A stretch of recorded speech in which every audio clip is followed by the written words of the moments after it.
We've seen how transparency can solve the problem of too few results found, but it can also solve the more common problem of too many results found. Here's an example of real estate search that shows just that. I'm going to do a search, a standard database search, and what we see is we get plenty of results, 121 of them in fact. If I'm the end user, I'm going to have to go through these 121 results looking for what?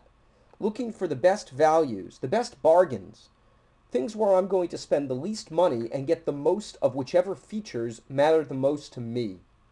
Transparency can do this automatically, and the way we do it is by looking at various dimensions, not as ranges, but as vectors, directional ranges. This is something you can't do with a database with more than one dimension at a time very easily. Let me show you what I mean. For price, we want something between $600,000 and $800,000. But all things being equal, we prefer something at the low end of that range, closer to 6 than to 800,000. For bedrooms, we want something between 4 and 5 bedrooms, but all things being equal, we prefer things that have more bedrooms rather than less. 5 bedrooms is what we're aiming for.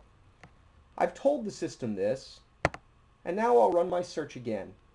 And here are my results. Now, there are no exact matches for what I requested.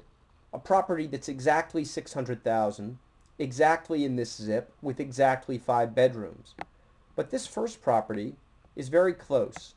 It's a perfect match for price at the low end of the price range, a perfect match for zip, and nearly a perfect match for bedrooms.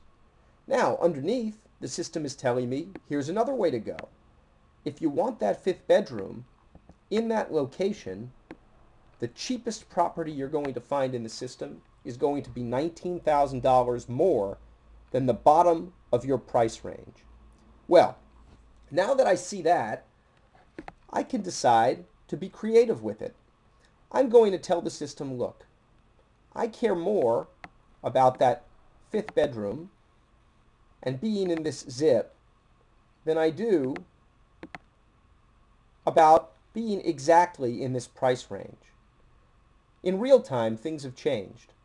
Now we're seeing 5-bedroom properties, all in the right zip code, but they're being shown to me in order of price from lowest to highest. So what I've done is, I've done 20 minutes of work and reduced it to a couple of seconds by moving a few sliders around. Now seeing this, I might say, you know, these properties are just too expensive for me. They get too expensive too quickly. What if I'm willing to trade off nearness to this zip code in exchange for being closer to the bottom end of the price range and the price that I want? I've moved my sliders and things have changed for me immediately. We're seeing 5 bedrooms very close to the bottom end of that price range, clustered around the zip that I want. Once again, we've saved 20 minutes of work and reduced it to the work of a couple of seconds.